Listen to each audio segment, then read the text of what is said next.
Hallo Freunde, herzlich willkommen zu meinen Bauanleitungsvideos.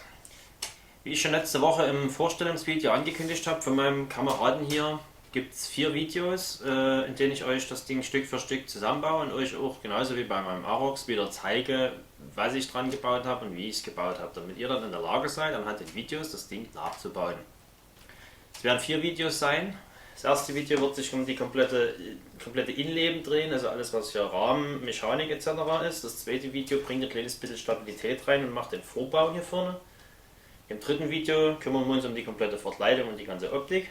Und das vierte Video ist dann hier vorne das Ding. Genau. Halten wir uns nicht lange auf, fangen wir einfach an. Viel Spaß beim Nachbauen. Vielen Dank für die Daumen für die Videos. Startfrei. Das Grundgerüst des Radladers besteht aus 2 Teilen, logisch. Ne? Vorderen Rahmen und dem hinteren Rahmen.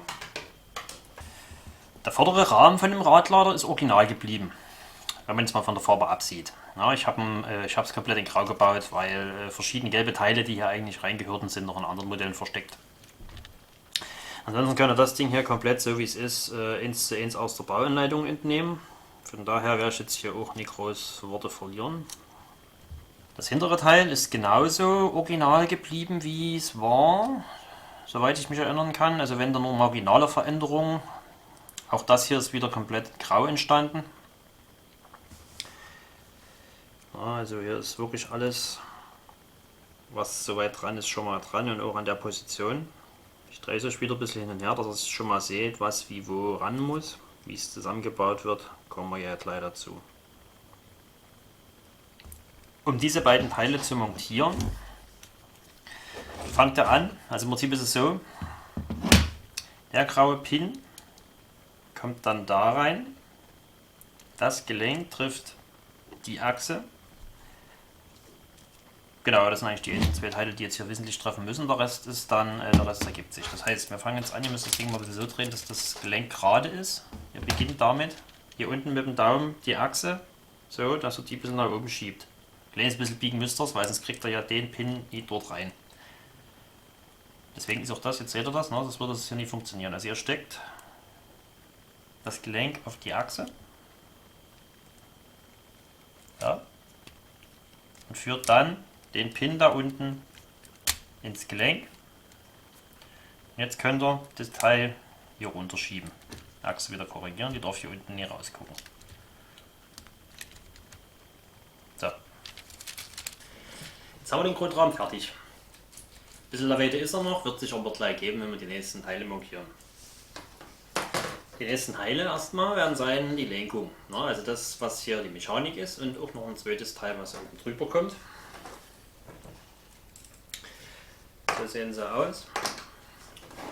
Und der Feuchtigkeitshalber brauchen wir noch ein rotes Zahnrad. Die Lenkmechanik ist fast original geblieben, von der Farbe mal abgesehen. Ich habe definitiv geändert die grauen Achsen hier drin. Bei mir sind es 3er Achsen ohne Anschlag. Im Originalmodell waren es die grauen, so eine grauen mit Anschlag, dass die hier nach oben rutschen. Da hier nach oben rutschen aber ausgeschlossen ist, habe ich die 3er Achsen so genommen. Liegt ganz einfach daran, beim Originalmodell ist hier oben Platz. Da stört es nie, wenn hier auf einer beiden Seiten was rausguckt. Bei mir sitzt aber hier direkt auf diesem Ei-Teil ein Zahnrad. Und da würde dann, wenn man sich das Ding hier lenkt, die Achsen mit dem Zahnrad kollidieren. Deswegen habe ich das geändert, damit Platz für meine Mechanik ist. Ansonsten, wie gesagt, ist hier nicht groß anders dran. Das Teil ist auch schon mal vorbereitet. Der 5er hier unten ist kein kompletter, das sind 2 halbe. Wie ihr hier vielleicht seht, weil die Achse, die hier drin sitzt, das ist eine mit Stopp. Die sitzt hier dazwischen, dass die hier nie hin und her schlappert, weil die sonst keinerlei Haltung hätte, außer das Zahnrad hier unten. Also die Gefahr, dass das beim Bewegen langsam da unten rutscht, war mir zu groß, deswegen habe ich das über die Schiene gelöst. Die Hülse sitzt hier bloß drauf, damit dann das Zahnrad, was hier als nächstes drüber geschoben wird, nie nach unten rutscht. Ansonsten ist die hier nur lose drauf. Als nächstes bauen wir das Lenkteil ein.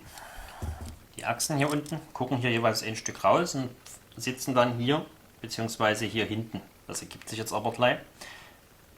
Und die beiden hier vorne, was ja dann die eigentliche Bedienung ist, um von dem Lenkteil hier hinten das vordere Teil zum Schwingen zu kriegen. In den ersten beiden Lochpins, wenn es dann so rum drin sitzt, kommen dann die Achsen, die jetzt noch hier unten sitzen. Genau, ne? Also wie gesagt, die Achse hier vorne sitzt hier in dem mittleren Loch. Dort. Das andere trifft dann logischerweise hinten, das ergibt sich ja von alleine. Dann müsst ihr das hier ein bisschen gerade schieben. Dann macht er das. Am besten setzt ihr das hier hin, schiebt das hier drüber und dann drückt ihr hier einfach mal drauf, dass die Achse links und rechts jeweils so ein Stück weiter rutscht. Ja, so, und dann kann man nämlich hier, entweder macht so rum oder wie es ja dann später auch gedacht ist, mit dem Lenkrad von hier hinten, kann man dann hier schon das Teil vorne lenken. So, und das nächste, was jetzt gleich noch kommt, ist das Ding hier.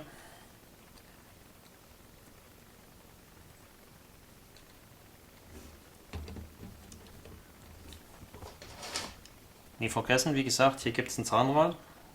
Das ist so eins hier, das verlängert dann den Impuls von der Bedienung nach vorne. Und das Teil jeweils mit diesen zwei leeren Löchern kommt hier auf diese Lenkachsen einfach oben drauf. Lenkmechanik haben wir. Also wir können jetzt hier lenken und dann schlappert das hier ein bisschen hin und her. Nächste Teil, was wir dran bauen, wird erstmal den Antriebsstrang vervollständigen. Wir haben ja ein vorderes Differential mit Achse, wir haben ein hinteres. Das Ding hat ja, wie ihr wisst, Allradantrieb. Und wir fahren jetzt hier hinten weiter. Nämlich mit diesem Motorblock. Der Motorblock selber ist wieder original geblieben. Ich habe wieder nur die Farben angepasst, dass das Ding nicht so bunt ist. Beim Original ist das hier ja grün da. Das ist jetzt alles grau bei mir. Ne? Also ansonsten ist hier auch das wieder komplett so, wie es im Original zu sehen ist. Der Motorblock kommt von hinten dran. Die braune Achse landet hier oben in dem leeren Pin-Loch. Die graue hier unten sitzt dann hier an dem braunen Verbinder. Das wird schlicht und ergreifend einfach nur hier reingesteckt. So. Schwabbelt noch ein bisschen rum, ist aber normal.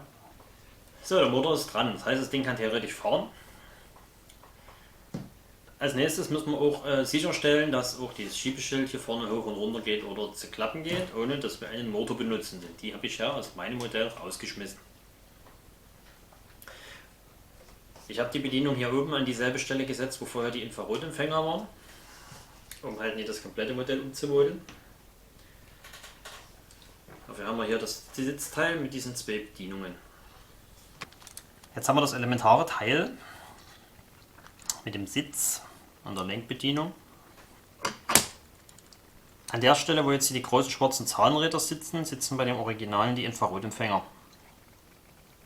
Bei mir, wie gesagt, ist es ja ein manuelles Modell, deswegen sitzen jetzt hier zwei Zahnräder. Ihr seht schon, das ist noch ein bisschen locker hier, aber das ist normal. Wenn ich hier dann drehe, dann bewegt es das hier nach vorne. Und das hier andere bedient dann das da unten. Das jetzt, wie gesagt, in der Lehne geht die Lenkstange durch, weil auch da ist ja keine Fernbedienung mehr dran. Das Teil sitzt jetzt hier oben drauf. Bevor wir das allerdings einbauen, brauchen wir noch zwei Zahnräder, die müssen vorher noch mit drauf. Das erste rote kommt hier mit drauf, das dürfen wir nicht vergessen. Kommen wir später logischerweise nicht mehr ran. Und das zweite ist eine Verbindungsstange, die dann die Seitenteile mit festhält. Die müssen wir jetzt aber mit reinsetzen, ansonsten hat die noch keinen Halt. Die kriegt man dann so höher nicht mehr rein. Ne? Also die sitzt dann hier unten dran. Einfach nur hier. Wie gesagt, ist hier noch Lavede, wird auch nicht fixiert, weil das kommt dann später. Und das Zahnrad muss hier mit rein. Und durch das Zahnrad kommt dann die graue Stange hier oben.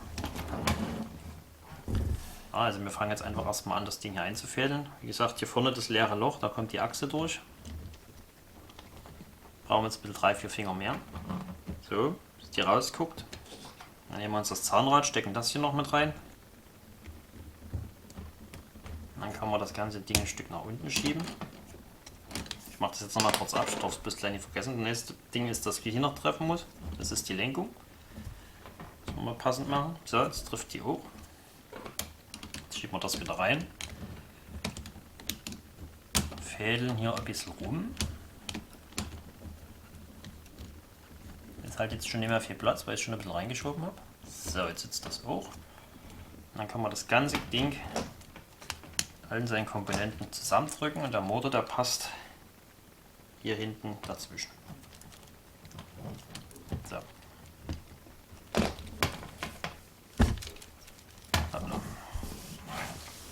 So, das Ding schon langsam ein bisschen groß für die Kamera, aber ihr seht es hauptsächlich, worum es geht. Das Frontteil ist original, wo dann hier die Frontscheibe vom Radlader reinkommt. Das Lenkrad hier bedient das alles. Hier unten ist nur neu reingekommen, das Zahnrad. Die Funktion halt von hinten nach vorne zu bekommen. Also die Lenkachse hier selber, da ist die Zusammensetzung jetzt ein bisschen geändert worden, damit der Verbinder an der Stelle sitzt, wo ich ihn brauche und nicht wo er vorher war. Ansonsten ist das Teil von der Anordnung her original. Eingesetzt wird das Teil hier vorne, auf der jetzt noch freien Achse. Ansonsten hat es momentan noch keine Verbindung zu irgendeinem Rest, das heißt, du setzt jetzt einfach hier drauf. Wenn ihr das wollt, könnt ihr natürlich gucken, dass der Radlader gerade steht und das Lenkrad dann, wenn es passt, auch eine Achse hier unten hat, sonst sitzt das Lenkrad schief drauf. Gibt es eine Stellung, diese hier. So.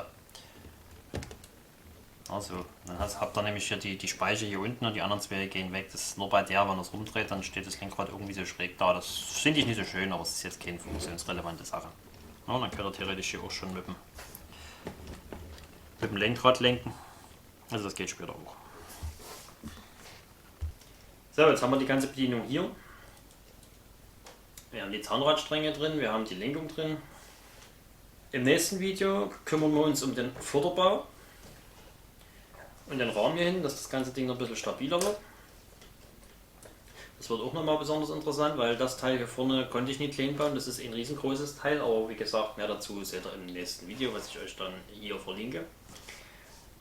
In dem Sinne wünsche ich erstmal viel Spaß mit dem Teil, bis zum nächsten Video und viel Spaß beim Bauen.